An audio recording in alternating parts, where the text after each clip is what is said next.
నమస్తే జనభేరి న్యూస్ కి స్వాగతం. ముందుగా బులెటిన్ లో హెడ్లైన్స్.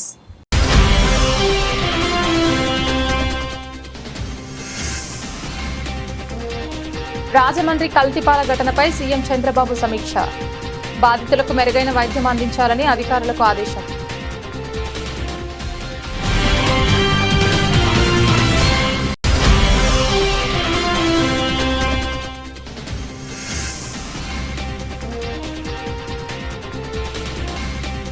నవాబ్ కేఫ్ చిత్ర యూనిట్ నగరంలో సందడి.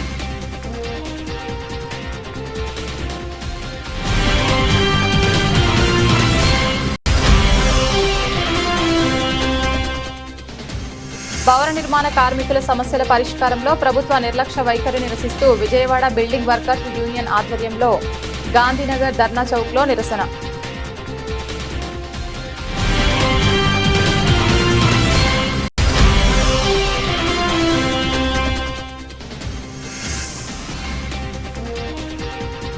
పోలీస్ కమిషనర్ వారి కార్యాలయంలో ప్రజా సమస్యల పరిష్కార వేదిక కార్యక్రమం.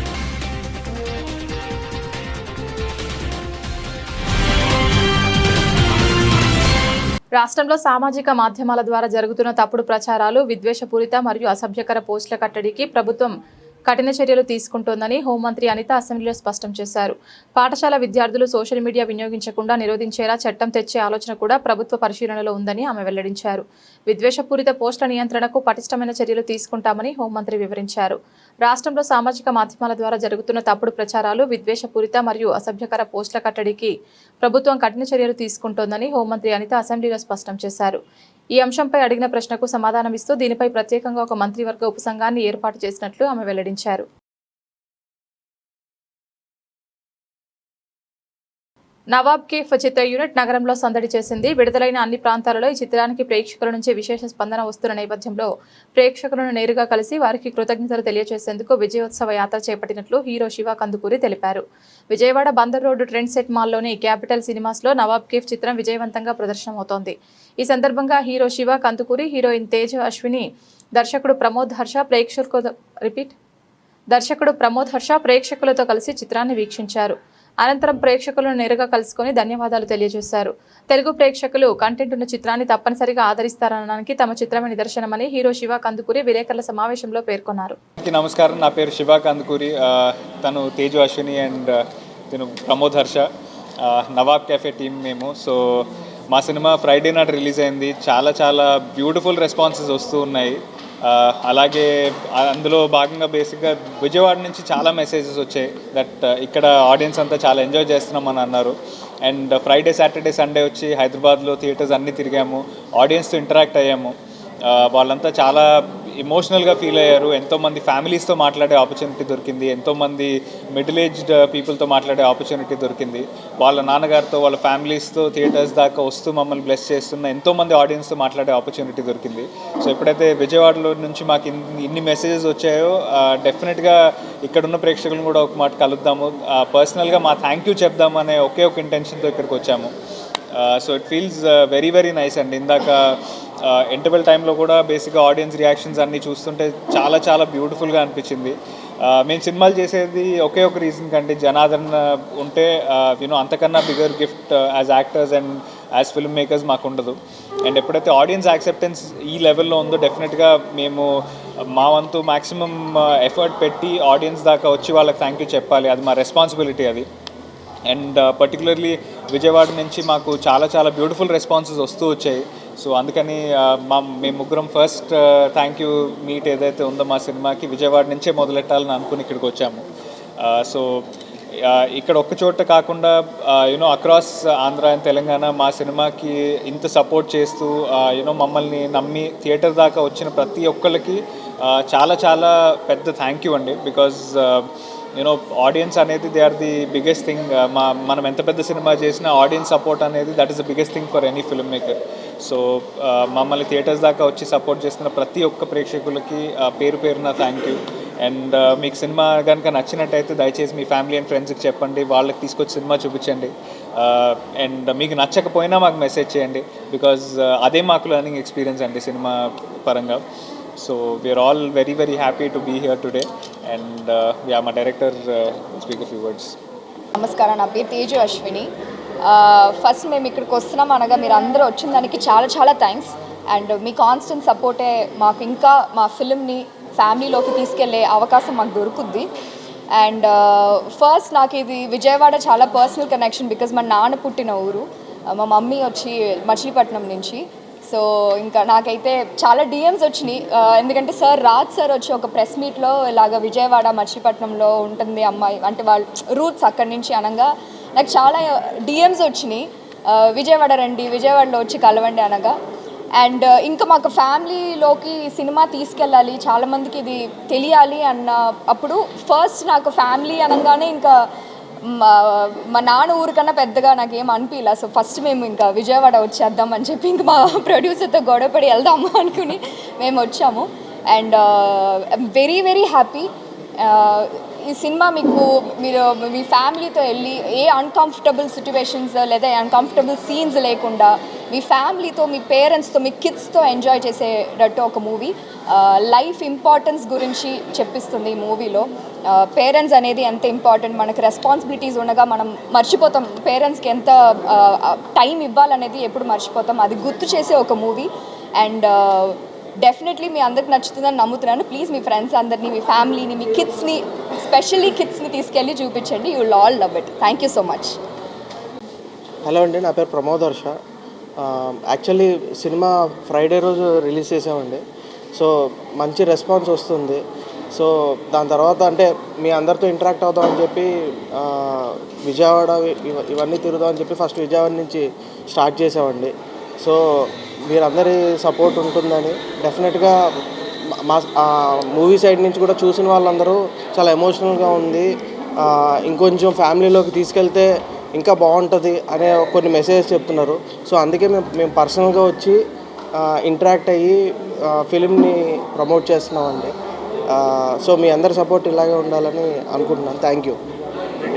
రాజమహేంద్రవరంలోని చౌడేశ్వరి నగర్, స్వరూప్ నగర్ ప్రాంతాల్లో కల్తీ పాలు తాగి స్థానికులు అస్తవ్యస్తతకు గురవ్వడం, కొందరు మరణించిన ఘటనపై ముఖ్యమంత్రి చంద్రబాబు నాయుడు తీవ్రంగా స్పందించారు.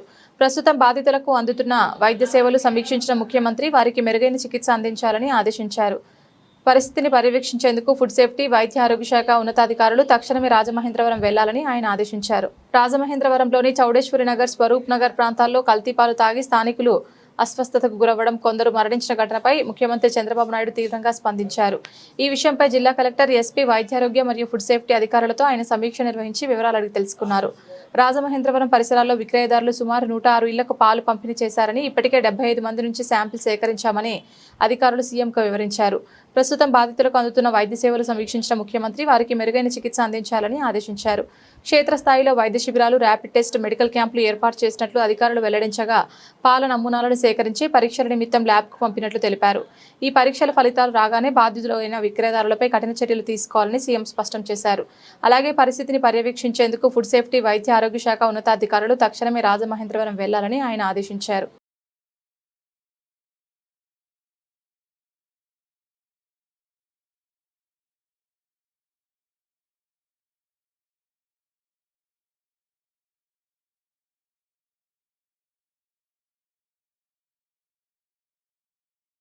ఎస్టీ వర్గీకరణ ద్వారానే యానాదులకు న్యాయం జరుగుతుందని యానాదుల సంక్షేమ సంఘం వ్యవస్థాపక అధ్యక్షులు, యానాది రిజర్వేషన్ పోరాట సమితి రాష్ట్ర అధ్యక్షులు కల్లూరి పెంచలయ్య అన్నారు. రాష్ట్రంలోని కూటమి ప్రభుత్వం ఎస్టీ వర్గీకరణ చేయాలని డిమాండ్ చేశారు. ఎస్టీ వర్గీకరణ జరిగే వరకు దశల వారీగా ఏప్రిల్ 14వ తేదీన కుప్పంలో, మే నెలలో మంగళగిరిలోను, జూన్లో పిఠాపురంలోని దీక్షలు నిర్వహించి ఈ ఉద్యమాన్ని మరింత ఉధృతం చేస్తున్నామని తెలిపారు. విజయవాడ గాంధీనగర్ ధర్నా చౌక్లో యానాది రిజర్వేషన్ పోరాట సమితి ఆధ్వర్యంలో నిరసన కార్యక్రమం నిర్వహించడం జరిగింది. ఈ సందర్భంగా యానాదుల సంక్షేమ సంఘం వ్యవస్థాపక అధ్యక్షులు, యానాది రిజర్వేషన్ పోరాట సమితి రాష్ట్ర అధ్యక్షులు కల్లూరి పెంచలయ్య మాట్లాడుతూ ఎస్టీ వర్గీకరణ చేయాలని కూటమి ప్రభుత్వాన్ని డిమాండ్ చేస్తున్నామన్నారు. ఈ నేపథ్యంలో విజయవాడ గాంధీనగర్ ధర్నా చౌక్ నందు రిలే నిరాహార దీక్షలు నిర్వహిస్తున్నామని, ఈ దీక్షలు 28వ తేదీ వరకు జరుగుతాయని వెల్లడించారు. ఈ రిలే నిరాహార దీక్షలకు రాష్ట్రంలోని యానాదులందరూ అధిక సంఖ్యలో తరలి రానున్నారని వ్యాఖ్యానించారు. ఓకేనా? మీడియా మిత్రులందరూ కూడా నమస్కారం. నా పేరు కల్లూరి పెంచలయ్య, యానాది రిజర్వేషన్ పోరాట సమితి రాష్ట్ర అధ్యక్షుడిని మరియు యానాదుల సంక్షేమ సంఘం వ్యవస్థాపక అధ్యక్షుల్ని. ఏదైతే ఈరోజు విజయవాడలోనే ధర్నా చౌక్లో యానాది రిజర్వేషన్ పోరాట సమితి ఆధ్వర్యంలో ఏదైతే ఎస్టీ వర్గీకరణ ద్వారానే యానాదులకు న్యాయం జరుగుతుంది, ఎస్టీ వర్గీకరణ చేయాలని చెప్పి ఈ యొక్క కూటమి ప్రభుత్వాన్ని డిమాండ్ చేస్తూ విజయవాడలోనే ధర్నా చౌక్లో రిలే నిరాహార దీక్షలు ప్రారంభించాం. ఈ యొక్క రిలే నిరాహార దీక్షలు ఈ రోజు నుంచి ఈ నెల 28వ తేదీ వరకు జరుగుతూ ఉన్నాయి. ఈ దీక్షలకు సంబంధించి ఈ రాష్ట్రంలో ఉండేటువంటి అన్ని జిల్లాల్లో ఉండేటువంటి యానాదులు ఏదైతే ఈరోజు బాపట్ల, గుంటూరు జిల్లా యానాదులు పాల్గొంటా ఉన్నారు. మిగిలినటువంటి 5 రోజుల్లో వివిధ జిల్లాల నుంచి యానాదులు పెద్ద ఎత్తున వచ్చి పాల్గొనబోతా ఉన్నారని చెప్పి మేము ఈ సందర్భంగా తెలియజేస్తూ ఉన్నాం. ఈ సందర్భంగా కూటమి ప్రభుత్వాన్ని ఒకటే డిమాండ్ చేస్తూ ఉన్నాం. ఏదైతే గౌరవ సుప్రీంకోర్టు గత ఆగస్టు నెలలో ఎస్సీ ఎస్టీ వర్గీకరణను ఆయా రాష్ట్ర ప్రభుత్వాలు చేసుకోవచ్చని చెప్పి తీర్పునిచ్చింది. ఏదైతే కూటమి ప్రభుత్వము ఎస్సీ వర్గీకరణ చేసింది సంతోషం, కానీ ఎస్టీ వర్గీకరణ మాత్రం చేయలేదు. అందుకని ఎస్టీ వర్గీకరణ చేయాలని చెప్పి డిమాండ్ చేస్తూ ఈ ఉద్యమాన్ని ప్రారంభించాం. మేము ఒకటే తెలియజేస్తూ ఉన్నాం, ఏదైతే రాజ్యాంగ ఫలాలు, ఏదైతే రిజర్వేషన్ ఫలాలు ఏదైతే ఎస్టీల్లో ఉండేటువంటి కొన్ని జాతులకే పరిమితం అవుతూ ఉన్నాయి, అట్లా కాకుండా రిజర్వేషన్ ఫలాలు అందరికీ అందాలి అంటే, అందులో ఇంకా వెనుకబడి ఉన్నటువంటి యానాదులకు అందాలంటే ఖచ్చితంగా ఎస్టీ వర్గీకరణ జరగాలని చెప్పి ఆ దిశగా ప్రభుత్వం చర్యలు తీసుకోవాలని చెప్పి మేము ప్రభుత్వాన్ని కోరుతూ ఉన్నాం. మేము ఒకటే తెలియజేస్తూ ఉన్నాం, ఏదైతే ఈ రాష్ట్రంలో 34 తెగలున్నారు గిరిజనులు, అందులో ఎక్కువ జనాభా ఉన్నటువంటి తెగ యానాదులు. ఏదైతే ఈ రాష్ట్రంలో ఉన్నటువంటి గిరిజన జనాభాలో యానాది తెగ 30% మంది ఉన్నాం. మరి మాకు రావాల్సినటువంటి రిజర్వేషన్ ఫలాలు కానీ అలాగే అభివృద్ధి ఫలాల్లో కానీ ఏదైతే జనాభా పరంగా మొదటి స్థానంలో ఉన్నటువంటి మాకు రిజర్వేషన్ ఫలాలు, అభివృద్ధి ఫలాలు చివరి దశలో ఉన్నాం. ఇందుకు ఏదైతే గిరిజన జాతుల్లో అభివృద్ధి చెందినటువంటి తెగలు మాకు రావాల్సినటువంటి ఉద్యోగాలు తనుకొని పోతూ ఉన్నాయి, మాకు రావాల్సినటువంటి సీట్లు తనుకొని పోతూ ఉన్నాయి, మాకు రావాల్సినటువంటి అభివృద్ధి నిధులు తీసుకెళ్తా ఉన్నాయి. కానీ ఇప్పటికీ యానాదులు కూడు గూడు గుడ్డ నీడ కోసం ఇబ్బందులు పడతా ఉన్నారు. ఏదైతే విద్యా సంస్థల్లో చదువుకుందామంటే సీట్లు లేవు, చదువుకున్న వారికి ఉద్యోగాలు లేవు, అభివృద్ధికి సంబంధించినటువంటి సంక్షేమ పథకాలు ఏవి కూడా యానాదులకు అందలేదు. ఫలితంగా యానాదులు పరిస్థితి ఎక్కడ వేసిన గొంగడి అట్లాగే ఉంది. మేము ఒకటే తెలియజేస్తా ఉన్నాం ఈ ప్రభుత్వాన్ని, అయ్యా మీరు ఈ రాష్ట్రంలో ఉండేటువంటి 34 గిరిజన తెగల్లో ఏ తెగ అభివృద్ధి చెందింది, ఏ తెగ అభివృద్ధి చెందలేదు, ఏ తెగ అభివృద్ధికి దూరంగా ఉంది అనేటువంటి విషయాల మీద మీరు ఒక ప్రత్యేక కమిషన్ వేయండి. కమిషన్ వేసి ఆ కమిషన్ ద్వారా మీరు ఒక నివేదికను తెప్పించుకోండి. తద్వారా ఈ యొక్క 76 సంవత్సరాల స్వతంత్ర భారతంలో యానాదుల పరిస్థితి ఏంటి మీరు ఆలోచన చేయమంటా ఉన్నాం. ప్రభుత్వానికి కమిషన్ వేయమంటా ఉన్నాం. కమిషన్ వేసి ఆ కమిషన్ ఆధారంగా నివేదిక తెప్పించుకొని ఖచ్చితంగా ఎస్టీ వర్గీకరణ చేయాలి. తద్వారా మాత్రమే ఈ యొక్క యానాదులకు న్యాయం జరుగుతుందని చెప్పి మేము తెలియజేస్తూ ఉన్నాం. ఉదాహరణకి ఇటీవల జరిగినటువంటి మెగా డిఎస్సీలో ఏదైతే ఒక 100 మంది ఎస్టీలు వస్తే అందులో ఇద్దరు ముగ్గురు మాత్రమే యానాదులు వచ్చారంటే మాకు రిజర్వేషన్ ఫలాలు కానీ ఏదైతే ప్రభుత్వం ఇచ్చేటువంటి రిజర్వేషన్లు కానీ మాకు ఏ విధంగా అందరి ద్రాక్షగా మారాయో మేము ప్రత్యేకంగా చెప్పాల్సినటువంటి అవసరం లేదు. మేము ఒకటే తెలియజేస్తూ ఉన్నాం, ఏదైతే విద్యా సంస్థల్లో సీట్ల కేటాయింపులు అన్యాయం జరుగుతూ ఉంది, ఉద్యోగాల్లో అన్యాయం జరుగుతూ ఉంది, ప్రమోషన్లో అన్యాయం జరుగుతూ ఉంది, అభివృద్ధి నిధుల విషయంలో అన్యాయం జరుగుతూ ఉంది, అన్ని విషయాల అన్యాయం జరుగుతూ ఉంది. ఉదాహరణకి ఏదైతే ఈ రాష్ట్రంలో ఉండేటువంటి గిరిజన సంక్షేమ శాఖ బడ్జెట్ 9,000 కోట్లు. 9,000 కోట్లలో మా యొక్క యానాదుల జనాభా 30%, అంటే 3,000 కోట్లు ఈ యొక్క యానాదులకి కేటాయించాలి ఈ రాష్ట్ర ప్రభుత్వం. అంబేద్కర్ గారు ఇచ్చినటువంటి రాజ్యాంగం ప్రకారం కనీసం 30 కోట్లు కూడా కేటాయించట్లేదంటే మరి యానాదులు ఏ విధంగా అభివృద్ధి చెందాలి? అందుకని చెప్పి మేము ప్రధానంగా ఒకటే డిమాండ్ చేస్తూ ఉన్నాం, మీరు ఎస్టీ వర్గీకరణ చేయండి. ఏదైతే డాక్టర్ బాబాసాహెబ్ అంబేద్కర్ గారు ఒకటే చెప్పారు, ఏదైతే రాజ్యాంగ ఫలాలు, రిజర్వేషన్ ఫలాలు ఏదైతే అన్ని జాతులకి సమానంగా అందినప్పుడు మాత్రమే ఆయా జాతులు అభివృద్ధి చెందాయని చెప్తా ఉన్నారు. అందుకని ఏదైతే మా యొక్క యానాదులకు సంబంధించినటువంటి రావాల్సినటువంటి నిధుల్లో వాటా రావట్లేదు, ఉద్యోగాలు రావట్లేదు, ఇవన్నీ మాలో అభివృద్ధి చెందినటువంటి జాతులు తన్నుకొని పోతూ ఉన్నాయి. మా యొక్క సీట్లు మాకు రావాలి, మా నిధులు మాకు రావాలి, మా ఉద్యోగాలు మాకు రావాలి, మా రాజకీయ పదవులు మాకు రావాలంటే ఎస్టీ వర్గీకరణ మాత్రమే సంజీవిని అని చెప్పి ఎస్టీ వర్గీకరణ చేయాలని చెప్పి డిమాండ్ చేస్తూ ఉన్నాం.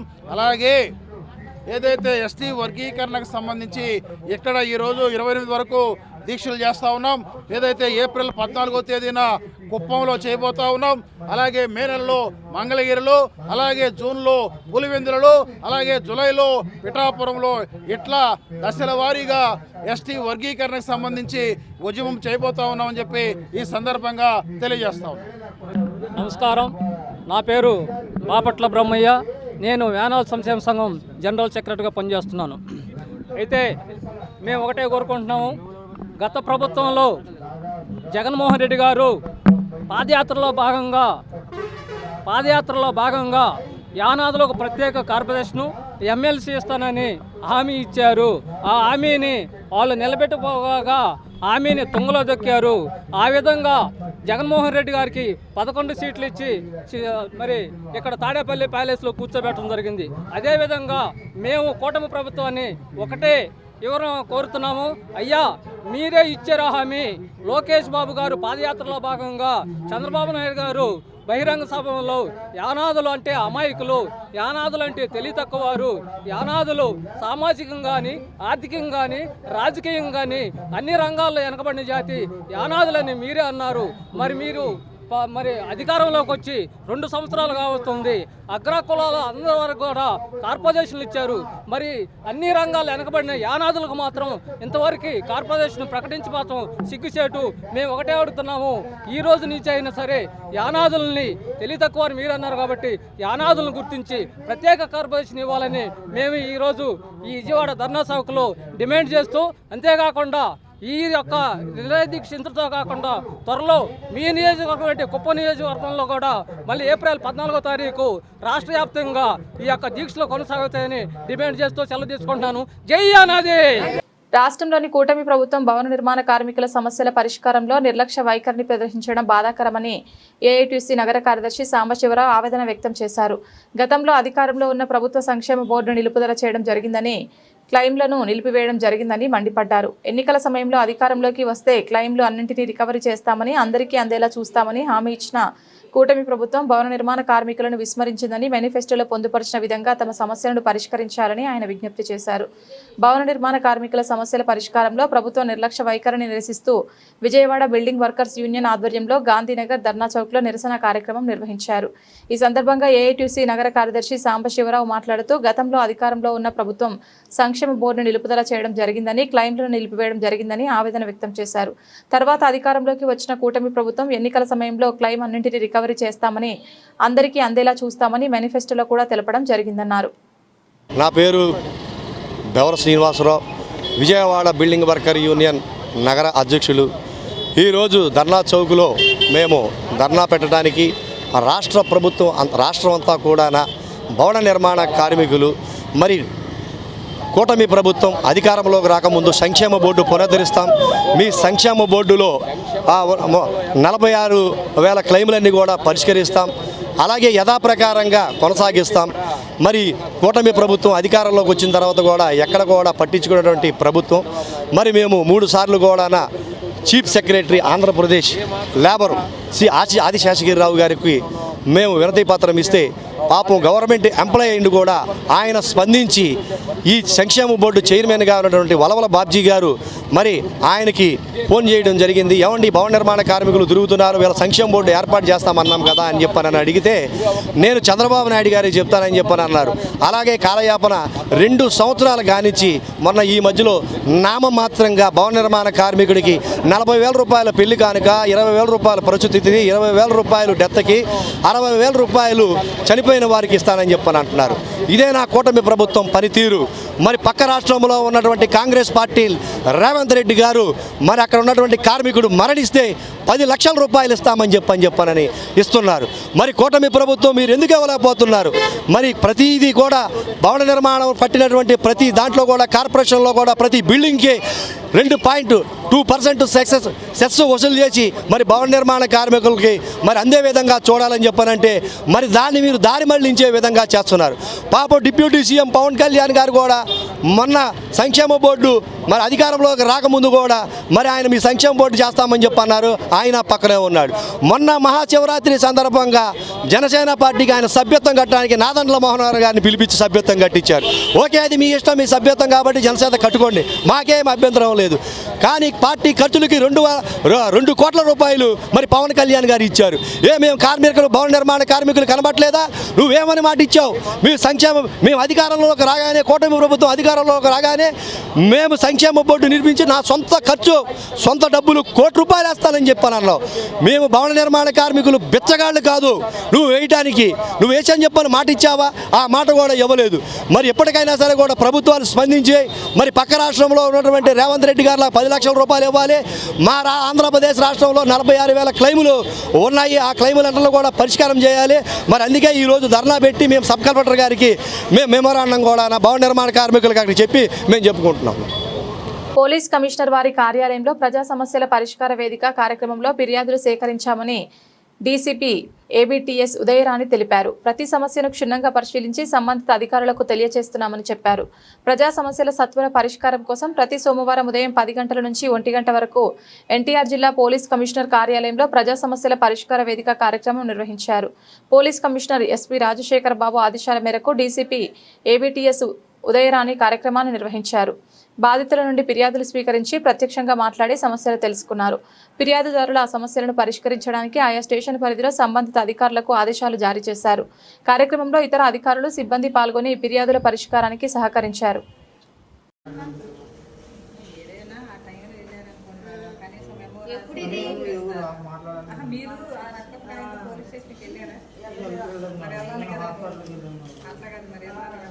అప్పుడు వచ్చి 3 రోజులు అవుతుంది మేడం. అంటే వరకు అప్పటి నుంచి యాక్షన్ తీసుకోలేదు మేడం.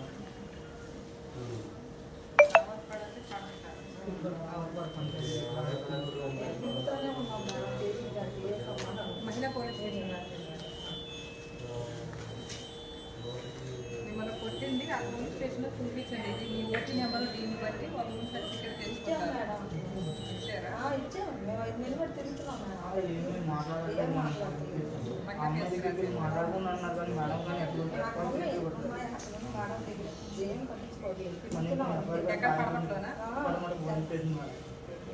కానీ వాళ్ళ ఊరు రావట్లేదు, నేను ఒక్కడే తిరుగుతున్నాను మేడం. ఇప్పుడు మహిళా పోలీస్ స్టేషన్ రాశారు, అక్కడైతే అందరు లేడీస్ ఉంటారు. మీ భార్య భర్తల సమస్య కదా, ఇప్పుడు మీ భార్య మీద పెడుతున్నారు కాబట్టి వాళ్ళు పిలిచి కౌన్సిలింగ్ చేసి అందులో ఏంటన్నదో వాళ్ళు మాట్లాడతారు. బస్ స్టాండ్ దగ్గర పోలీస్ స్టేషన్ ఉంది, అక్కడ ఏసీ ఇస్తారు.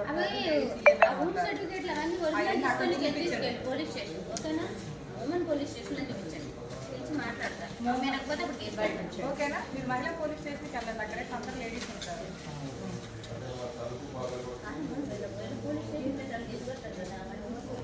అక్కడికి లేదు కదా, అందుకే కేసు పెట్టేవాళ్ళు ఎప్పుడో పెట్టేవాళ్ళు అటు ఇటు తీసుకుంటున్నారు.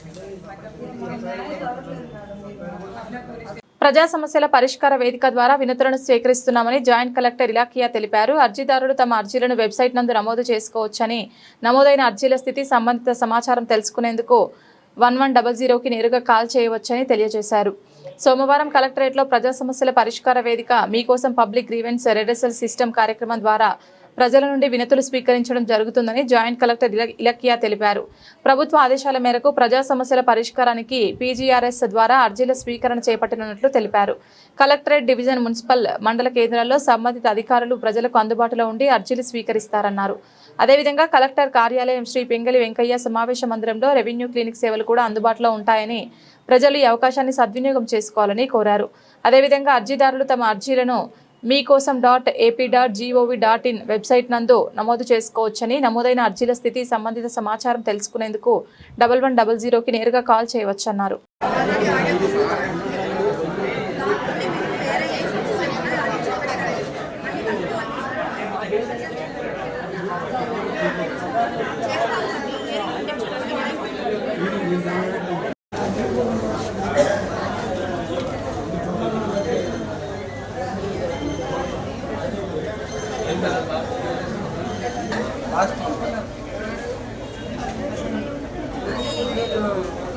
ఫైల్ రావాలి.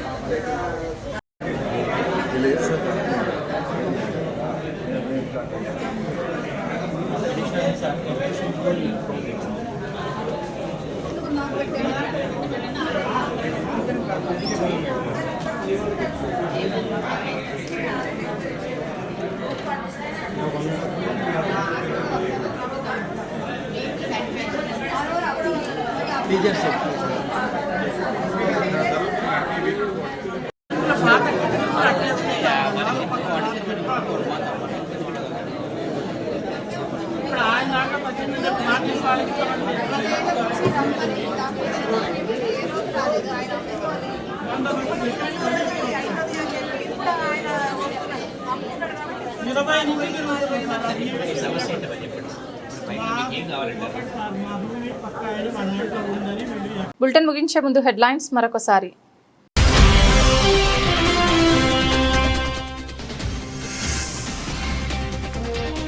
రాజమండ్రి కల్తీపాల ఘటనపై సీఎం చంద్రబాబు సమీక్ష. బాధితులకు మెరుగైన వైద్యం అందించాలని అధికారులకు ఆదేశం.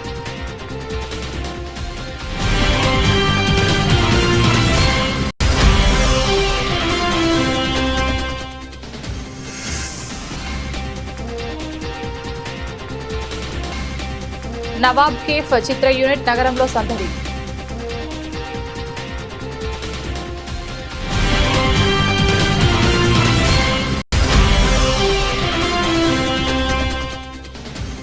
భవన నిర్మాణ కార్మికుల సమస్యల పరిష్కారంలో ప్రభుత్వ నిర్లక్ష్య వైఖరి నిరసిస్తూ విజయవాడ బిల్డింగ్ వర్కర్స్ యూనియన్ ఆధ్వర్యంలో గాంధీనగర్ ధర్నా చౌక్లో నిరసన.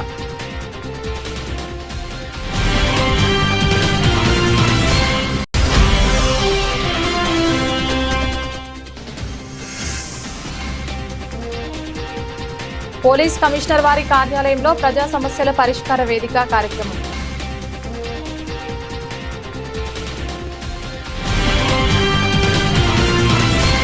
ఇది ఇవాల్టి బులెటిన్. తిరిగి మరొక బులెటిన్లో మళ్ళీ కలుద్దాం. అంతవరకు సెలవు. నమస్కారం.